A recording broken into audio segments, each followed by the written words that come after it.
Sun Sanghis kitchen first டைமாக பார்க்குறவங்க subscribe பண்ணிவிட்டு பெல் பட்டன் கிளிக் பண்ணிவிட்டு லைக் ஷேர் கமெண்ட்லாம் பண்ணுங்கள் ஃப்ரெண்ட்ஸ். வாங்க வீடியோக்குள்ளே போகலாம்.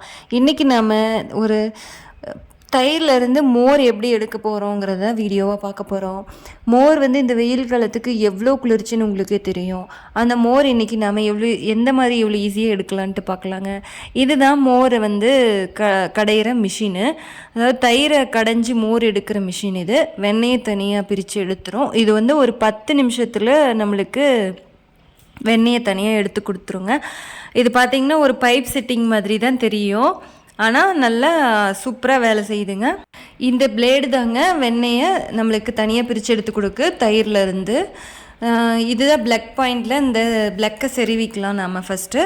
அதுக்கப்புறமா இந்த ஸ்விட்சை ஆன் பண்ணிட்டோன்னா நம்மளுக்கு இந்த பிளேடு கரகரன்னு நல்லா சுற்றும். அப்புறம் ஆஃப் பண்ணிட்டோம் நின்றோம். வாங்க எப்படி பண்ணலான்ட்டு பார்க்கலாம். ஃபஸ்ட்டு நம்ம இதை எடுத்து இந்த மிஷினை மேலே எடுத்து வச்சுக்கிட்டு இப்போ ஸ்விட்ச் பாக்ஸில் பிளக்கை நாம் செறிவிக்கலாம்.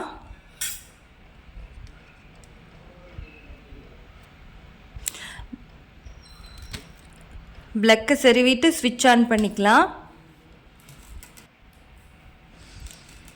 ஸ்விட்ச் ஆன் பண்ணியாச்சு. இப்போ மிஷினில் இருக்கிற ஸ்விட்ச் ஆன் பண்ணி பார்க்கலாம். மோட்டர் ஓடுது. இப்போ நாம் மிஷின் ரெடி ஆகிடுச்சு. அடுத்து தயிரை நாம் ஒரு பாத்திரத்தில் ஊற்றிக்க போகிறோம். இது ஒரு ஹைட்டான பாத்திரம் எடுத்துக்கலாம். தயிர் பாருங்கள் நல்லா கெட்டியாக இருக்குது, ஆடை எடுக்காமல். இதை அப்படியே நாம் இந்த உயரமான பாத்திரத்தில் தயிரை கொட்டிக்கலாம். அப்படியே கொட்டியாச்சுங்க. தயிரை அப்படியே முழுசாக கொட்டிட்டு இப்போ மிஷின் எடுத்து தயிர் குண்டாக்குள்ளே அந்த பாத்திரத்துக்குள்ளே வச்சுக்கலாம். அந்த பிளேடில் ஒரு கால் பங்கு ஹைட்டுக்கு பிளேடு மூழ்கி இருக்கணும் தயிர்க்குள்ளே. இப்போ வெறும் தயிர் தான் இருக்குது. நம்ம இப்போ இது கூட தண்ணி சேர்த்தி தான் நம்ம மோர் எடுக்கணும். இப்போ தண்ணி நம்ம 3 டம்ளர் தண்ணி ஊற்றிக்க போகிறோம். ஃபஸ்ட்டு ஐஸ் க்யூப் போட்டாச்சு. இப்போ தண்ணி 3 டம்ளர் ஊற்ற போகிறோம். ஐஸ் க்யூப் போட்டோன்னா தான் வெண்ணெய் உருகாமல் ஓரளவுக்கு நல்லா கொஞ்சம் கையில் எடுக்கிற அளவுக்கு இருக்கும். அதையும் தாண்டி மோட்டர் வேறு ஸ்பீடாக ஓடுதுங்களா, அதனால தான் நம்ம கொஞ்சம் ஐஸ் கட்டி போட்டால் நம்மளுக்கு கொஞ்சம் வெண்ணெய் நல்லா கிடைக்கும். பாருங்கள், மோட்டர் போட்டாச்சு, சுவிட்ச் ஆன் பண்ணியாச்சு. நம்மளுக்கு இந்த மிஷின் ரெடியாக சூப்பராக ஓடுது. நல்லா வெண்ணெய் கடைஞ்சி எப்படி எடுத்து கொடுக்குதுன்னு பாருங்களேன். பைப் செட்டிங் மாதிரி தான் இருக்குங்க, ஈஸியாக வேலை செய்யுது. இப்போ அந்த பாத்திரம் நம்மளுக்கு ஷேக் ஆகிக்கிட்டே இருக்குது அந்த மிஷின் சுற்றுற வேகத்தில். அதனால் அடியில் இந்த ஸ்டாண்டை வச்சுக்கலாம். பாத்திரத்துக்கு அடியில் அது பேர் பிரமணைன்னு சொல்லுவாங்க. அது வச்சாச்சு. இப்போ பாத்திரம் ஆடாது. இப்போ மிஷின் ஆன் பண்ணிக்கலாம். மோர் சிலுப்புற மிஷினு ஆன் பண்ணியாச்சு. இப்போ தயிரை நல்லா கடைஞ்சிட்ருக்குது. பாருங்கள் எவ்வளோ ஸ்பீடாக கடையுது. குட்டி பிளேடு தான். அந்த ஸ்விட்ச் ஆன் பண்ணதையும் மோட்டர் பாருங்கள் எவ்வளோ ஸ்பீடாக அதை சுற்ற வைக்கிது. 10 நிமிஷத்தில் நம்மளுக்கு வெண்ணெய் தனியாக அப்படியே மோர் தனியாக தனித்தனியாக இருக்குங்க. பாருங்கள்,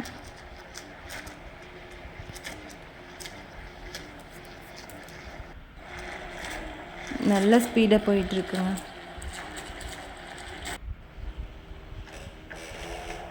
இப்போ ஸ்விட்ச் ஆஃப் பண்ணிவிட்டு பார்க்கலாம். 10 நிமிஷம் ஆயிடுச்சு. வெண்ணெய் வந்துருச்சு பாருங்கள், நல்லா உருண்டு தெரியுது. பாருங்கள், வெண்ணெய் வந்துருச்சு.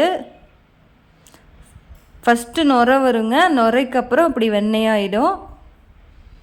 அது ஓடுற ஸ்பீடில் நம்மளுக்கு நுரையே தெரியாது. வெண்ணெய் வந்ததுனா தான் நம்மளுக்கு மேலே அப்படியே உருண்டு வர்றது தெரியும். அது ரொம்ப ஸ்பீடாக ஓடினதுனால நல்லாவே வெண்ணெயும் உருகிருச்சு. நம்மளுக்கு ஐஸ் கட்டி போட்டது 10. நான் 5 பீஸ் தான் போட்டிருந்தேன் ஐஸ் க்யூபு. இன்னும் கொஞ்சம் சேர்த்தி கூட போட்டிருந்துருக்கலாம். இப்போ இதை நம்ம அப்படியே ஃப்ரிட்ஜில் வச்சோம். ஒரு அரை மணி நேரம் வச்சோன்னா வெண்ணெய் நல்லா கெட்டியாக வந்துடுங்க. மோர்லேருந்து தனியாக பிரிஞ்சு வந்துடும். பாருங்கள், வெண்ணெய் நல்லாவே ரெடி ஆகிடுச்சு. ஆனால் இப்போ உருகி இருக்கிறதுனால வெண்ணெயும் நல்லா கொலன்னு இருக்குது. வெண்ணெய் நம்மளுக்கு கெட்டியாக வேணும் அப்படின்னா கொஞ்ச நேரம் அப்படியே மோர் குண்டாவை அப்படியே நம்ம பாத்திரத்தை ஃப்ரிட்ஜுக்குள்ளே வச்சோன்னா வெண்ணெய் நல்லா கெட்டியாக தனியாக பிரிஞ்சு இருக்குங்க.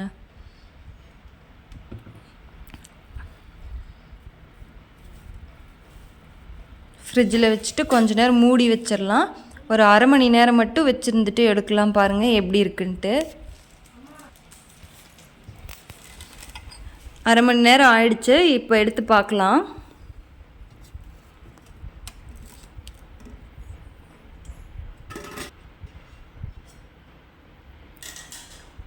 வாவ், நல்லா கெட்டியாக ஆயிடுச்சு பாருங்கள். தோசை மாதிரி நல்லா கெட்டியாக இருக்குது பாருங்கள். நம்ம வந்து வெண்ணெய் மோர் சிலுப்பும் போது வெண்ணெய் உருகிடுச்சுன்னா இந்த மாதிரி நாம் பண்ணிக்கலாங்க. கையில் வெண்ணெய் எடுக்க முடியலன்னு ஃபீல் பண்ணதில்லை. அப்படியே நம்ம ஃப்ரிட்ஜில் வச்சோன்னா வெண்ணெய் கெட்டியாக நம்ம கைக்கு கிடச்சிரும். பாருங்கள் எவ்வளோ வெண்ணெய் கிடச்சிருச்சு. ஈஸியாக வெண்ணெய் எடுக்கலாங்க. இந்த மாதிரி நீங்களும் இது மாதிரி மிஷின் வாங்கினீங்கன்னா உங்களுக்கு நல்லா யூஸ் ஆகும். 10 நிமிஷத்தில் நம்மளுக்கு வெண்ணெய் கிடச்சிருச்சுங்க. ஃபஸ்ட்டெல்லாம் அம்மாயிலாம் என்னோடய அம்மாயிலாம் மத்து வச்சுருப்பாங்க. வளர்த்தியாக நல்லா ஹைட்டாக இருக்கும் ஒரு குச்சி. கீழே அந்த ஒரு பால் மாதிரி அதில் சைடில் வெட்டி வெட்டி இருக்கிற மாதிரி இருக்குங்க, குழி குழியாக. அதில் தான் கயிறு மாட்டி சிலுப்பிகிட்ருப்பாங்க. அப்புறம் மிக்சிலையும் எங்கள் அம்மா நல்லா சிலுப்பி வெண்ணெய் எடுத்துகிட்டு இருந்தாங்க. நானும் அந்த மாதிரிலாம் எடுத்திருக்கேன். இப்போ வெண்ணெய் ஏன் கழுவுறோன்னா அதில் இருக்கிற தயிர், ஆடை, அந்த மோர் எல்லாத்தையும் எடுத்துடணுங்க. அப்போ தான் நம்மளுக்கு சுத்தமான வெண்ணெயாக இருக்கும், ரொம்ப நாள் கெடாமல். அதனால தான் தண்ணியில் கழுவி வச்சுருக்கேன். பாத்திரத்தோட சைடில் இருக்கிற வெண்ணெயும் எடுத்துட்டோம். அவ்வளோதாங்க, மோர் தனியாக வெண்ணெய் தனியாக எடுத்தாச்சு. நீங்களும் இது மாதிரி ட்ரை பண்ணி பாருங்கள். ஈஸியாக இருக்குங்க அந்த மெத்தடு. காலையில் சாப்பிட்றதுக்கு ஒரு 10 நிமிஷத்துக்கு முன்னாடி மிஷின் ஆன் பண்ணி விட்டிங்கன்னா நம்மளுக்கு மோர் ரெடி ஆகிடுங்க. கடையில் ஏகப்பட்ட மிஷின் மாடல் மாடலாக இருக்குங்க. நாங்கள் இது ஒரு பைப் செட்டிங் மிஷினாக வாங்கியிருக்கோங்க. உப்பு போட்டு மோர் நல்லா கலக்கிட்டோங்க. சூப்பராக மோர், இந்த வெயிலுக்கு நல்லா குளு குளுன்னு சூப்பரான மோர் ரெடிங்க. லைட்டாக ஏன் உப்பு போடுறோன்னா கொஞ்சம் டேஸ்ட்டு நல்லாயிருக்கும், அதனால் போட்டோம். இதுலேயே தாளித்து அப்படி கடுகு கருவேப்பிலை மட்டும் போட்டு தாளித்து குடித்தோன்னா அவ்வளோ அருமையாக இருக்குங்க. சூப்பராக மோர் குடிக்க எங்கள் குட்டி தம்பி மோர் வாங்கிக்கிட்டான், நான் குடிக்கிறேன் கொடுங்கம்மான்ட்டு. சூப்பரான மோர் ரெடி பண்ணிட்டோம். நீங்களும் மோர் எப்படி இந்த மாதிரி ட்ரை பண்ணி பாருங்கள், எப்படி வெண்ணெய் எடுக்கலாம் அப்படின்றத பார்த்துருப்பீங்க இது வரைக்கும்.